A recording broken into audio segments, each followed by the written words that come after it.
What is up, guys? My name is Augustine from DFO, also known as DebatableFootballOpinions on Instagram, and we're back with episode 3 of reading and reacting to your unpopular football opinions. This is part 3 of an ongoing series. Alright guys, let's not kid anybody. We all know why you're here. You're trying to find out how you can win this Man City signed jersey. So let's find out about the giveaway.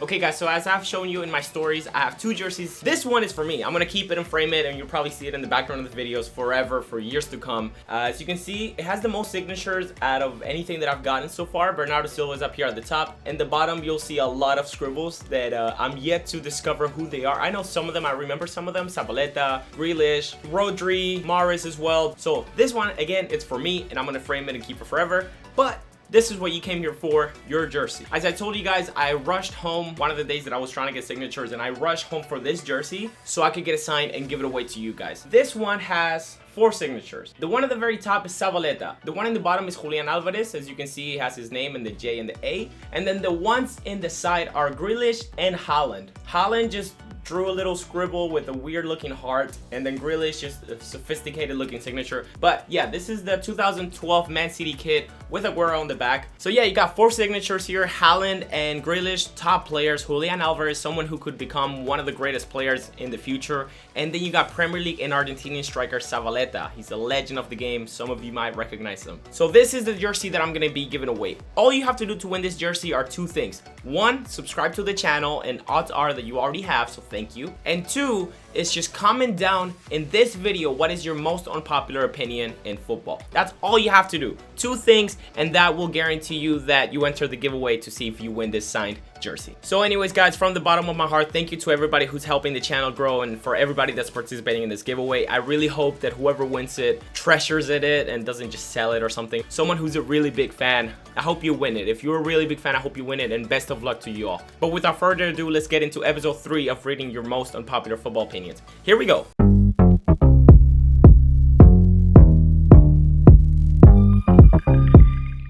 Alright guys, if you've seen the previous 2 episodes before, you know how this works. But if you haven't, the way this works is I have hundreds and hundreds and hundreds of opinions right here, and these are your unpopular opinions. This is not scripted. I haven't chosen the opinions yet. I'm just gonna react to them live as I go on, and I'm just gonna go through the list, and whatever catches my eye, I will feature it right up here, and then might give my take on it. But yeah, let's get on with it, shall we? Okay, we got the first one already. Put any good coach in charge of that Barcelona team and they perform the same as Pep. Here's a kind reminder that Pep won a sextuple, and he was probably, I think, if I remember correctly, 1 game away from winning another sextuple. He won the treble twice. And it's not like whenever he joined Barcelona, they were one of the best teams in the world. They were definitely up there for sure, but he made different choices that ended up working in the long term, such as giving Puyol or Busquets more playing time, switching to the 4-3-3 system with Messi as a false 9, basically making a lot of these players explode. I don't know if any manager in the world would have been as successful as Pep was. I think Pep's philosophy fits exactly with Barcelona's philosophy, and it just worked. I don't think it would have worked with any other manager, honestly. So for me, this is a no. Moving on. Sandro Tonali is generational. Now, you guys probably know that I have a problem with people just saying generational about everyone. The only generational people that I can probably think of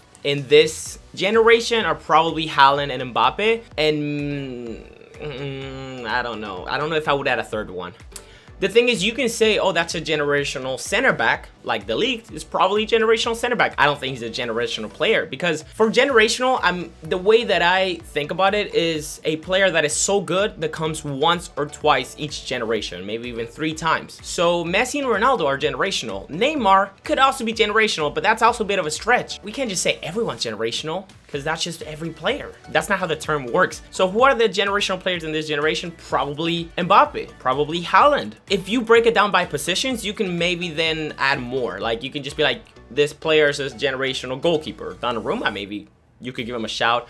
Center back, De Ligt, midfielders, and then you have forwards, and you can probably add more players. But when it comes to overall players that come only once or twice in a generation, there's only 1 or 2. So Sandro Tonali being generational, don't get me wrong, he's great. This is a big no for me, huge no. All right, next up, Haaland will retire with the most goals in history. I don't know, I definitely have to see where he is now and if he's on track to beat Pele's or Ronaldo's or whoever the heck is on top. Because I always see these posts like, you could start your career career at 18, and if you score 40 goals per season, you still don't catch up to Messi, or you don't catch up to Ronaldo. And like, that's insane. And the fact that Ronaldo is probably gonna go on to play for a few more years, because you just know he is, and he's taking on this role of a poacher and just staying in the box, he's probably gonna score more and more goals. So I don't know if Haaland will retire with most goals. It's a maybe. You don't know what he's gonna do in his whole career, but it's a maybe. All right, next up, Barcelona will win La Liga. Now, they've definitely had a humongously good transfer window. I don't know where the heck they're getting this money from, but they signed Rafinha, they got Lewandowski, who's, by the way, one of the most surprising signings. Kessie is actually a great addition as well. If they sign Koundé from Sevilla, that could also be a really good, very well needed addition. I think they're definitely gonna compete. Will they win La Liga? Early prediction, I'm gonna say no, but they're gonna go back to finishing second at least. Let me know what you guys think, because I'm actually very interested in this. Okay, moving on. Spurs will win the FA Cup next season. They've had a tremendously good summer window, just like Barcelona, but that's what we say about Spurs every window. Every window they have a pretty good window, and then we're like, oh, this could finally be the time when they win a trophy. Then we see them get knocked out in Carabao Cup, we see them get knocked out in FA Cup, they fall out of the Premier League title race, and then they fall out of Champions League. It's the same thing over and over again. Now, yes, this window has been better than previous ones, and if you add what they've done this window plus what they've achieved in the winter, signing Kulusevski and Bentancur, they got a really good team. They got one of the most exciting teams in the world to watch. I'm not gonna miss a single Spurs game, especially in the very beginning when things are like starting up. Oof, I'm actually very excited about that. I don't know if they'll win a title. This could be the season, guys. This could be the season where they at least won Carabao Cup. If they don't, that team is cursed. Like, you should just end the club, sell it, and try to make a profit out of it, and then just dip. Like, that club is cursed forever if they don't win. I'm gonna say 50-50. All right, next up, Martial will actually win Ballon d'Or. We should stop counting the time when the ball is out of play. Now, this is really unpopular because I don't think anybody agrees with this, but I am actually one of those people that agree with that. The time wasting shouldn't be a thing in football. In a football match, the ball is being played around 60 minutes out of the 90. So it actually wouldn't change anything if we stop the clock every time the ball goes out or it's not being played. It stops time wasting, which is one of the worst things in football, and it doesn't change anything. So if only it just improves things. It's just that football fans are very hard-headed about changes. They just want their sport to remain the same. And I don't blame them, because at the end of the day, it's still the beautiful game that we all enjoy. So we don't want it to be ruined. Like, say this is actually a negative change in the long term and people just end up not liking it, we're gonna pay for it. But I think this could work. I definitely agree with this. Every time the ball is not being played, just stop the clock and just have 30-minute halves. You're still not gonna lose any play time.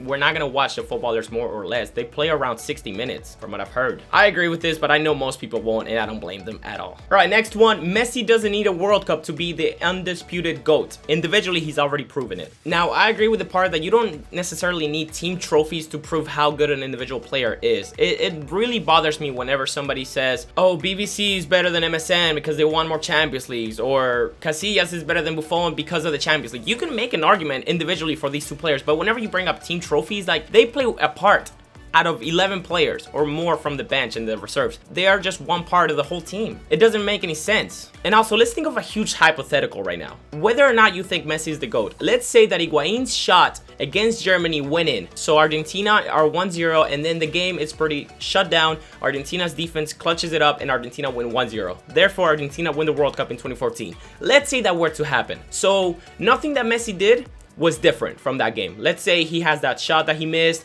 and that free kick, and everything good that he did is still there. It's just Higuain's shot happened to go in. So you're telling me that you put the whole GOAT debate on a shot by Higuain, a player that has nothing to do with the GOAT debate. This is why it doesn't make sense. The whole argument of team trophies just falls flat. It's the same thing for anything like Ronaldo. If Portugal hadn't won, let's say France won on penalties, does that make Ronaldo a better or worse player? No, it doesn't. So winning the Euros doesn't make him a better player or a worse player. It's what he did individually during those Euro matches, not winning the trophy. Anyways, the team trophy argument is one of the most annoying things, and I see people using it very often, and it just really pisses me off. So I don't agree with this. I'm never gonna agree with this. Yes, Messi is my GOAT, but winning the World Cup or not, it's not gonna put him even better or not. It's whatever he does in those performances within the World Cup that will make him either a better player or a worse player. So I think he's gonna kill it in the World Cup. I think we might even win, but if we win, I'm not gonna put him higher. It's just whatever he does in the individual matches. All right, that took a long time. Let's move on. Okay, this one's a big one. We spent a lot of time talking about strikers in that last episode, in episode 2, but this one says Benzema is not a top 10 striker in the 21st century.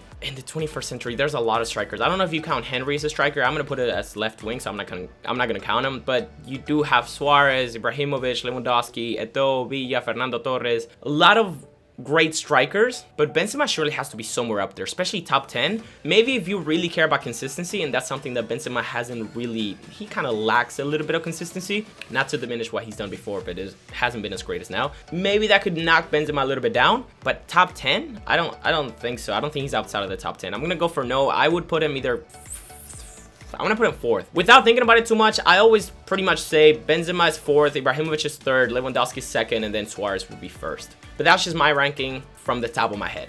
Let's move on. We got a sad one here. Neymar never hit his prime, sadly. I mean, his prime was definitely 2015, but you could make the argument that he could have been even way better than that as the years went on. If he would have stayed at Barcelona, would have learned from Messi a little bit longer, from Suarez, they could have made the MSN legacy a lot better, but he opted to go for the money and to get out of Messi's shadow potentially, and he went to PSG. So now we'll never know. We'll never know. He's already 29 or 30, and it's like the time just flew past him. Who knows if we'll see Neymar at his best ever again. All right, moving on. 2021, Benzema is better than any season of Suarez. This is an interesting one, but I'm gonna have, fucking hell no. I just thought of Benzema's performances in the Champions League, his hat tricks. This is so 50-50, or I think it's gonna be 55-45, but I think winning the Golden Boot during the Messi and Ronaldo era just edges it for me. I think I'm gonna go for fucking hell, dude, I'm switching up. I think I'm gonna go for Suarez. I gotta go for Suarez for both of his seasons, 14-15 and then 15-16 as well. The one with Liverpool and then the one with Barca. It's super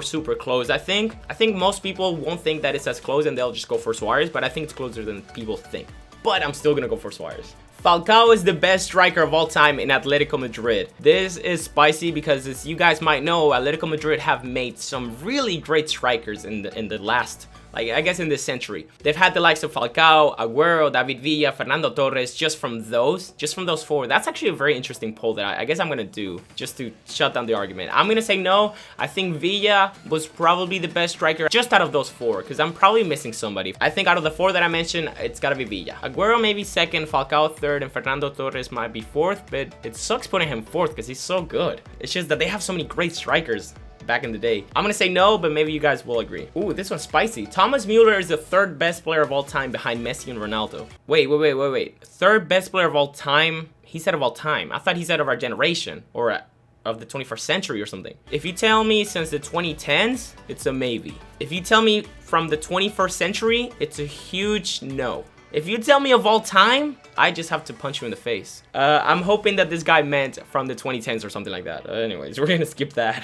Next up, Mexico can win the World Cup this year. You guys are on the brink of sacking your manager before the World Cup even begins. If you guys want to check out my World Cup prediction video for the group stage, it's right down here. I'll leave a link or something, or like right up here, I'll put a little card. But I got Mexico knocking out in the group stage, which is something they haven't done in a while. I got them coming 3rd, just because their game is not convincing at all. I think Poland can actually get the best of them. We shall see, but winning the World Cup, that's a whole other story. Try to reach the 5th game first. Next up, Mason Mount is a generational talent and will win the Ballon d'Or within 5 years. Now, you guys already heard what I said about generational talent. Whether or not he will win the Ballon d'Or, I'm gonna say no, but we shall see. He's still very young. Who knows? He might surprise me. I'm just gonna leave it at that. You guys can debate, I guess. Okay, we're probably gonna do one more, just the last one. Let's see. Xavi was not that good. Barca fans are just delusional. He was a player like Khedira. Motherfucking Khedira. I don't know what to even say about this, bro. Xavi's one of the best players ever. Possibly the top 5 of our generation from this century. You're telling me Khedira? Bro, I watched Khedira both in Madrid and Juventus. He was mostly dog shit. He was a player like Rabiot. Rabiot and Khedira are probably in the same tier, and you're bringing him down right there with Rabiot and Khedira. Xavi, bro? Xavi? I'm sorry. It's a shame that we have to end it like this. But I think, guys, that is all for today's video. That was episode 3 of reacting to your unpopular opinions. I'm very happy that you guys are enjoying this series. I might make a part 4 if you guys are enjoying it. And as always, thank y'all for watching, and good luck to you in the Man City jersey giveaway. I really hope that somebody who really treasures the jersey wins it. I fought hard for you guys and I managed to get signatures, so please participate in the giveaway, subscribe to the channel, leave a little comment with your most unpopular opinion, and that will sign you up for the giveaway, and I will announce it very soon, probably by the end of the week. As always, thank y'all for watching, and I will see you guys in episode 4 or whatever comes next. Take care and cheers.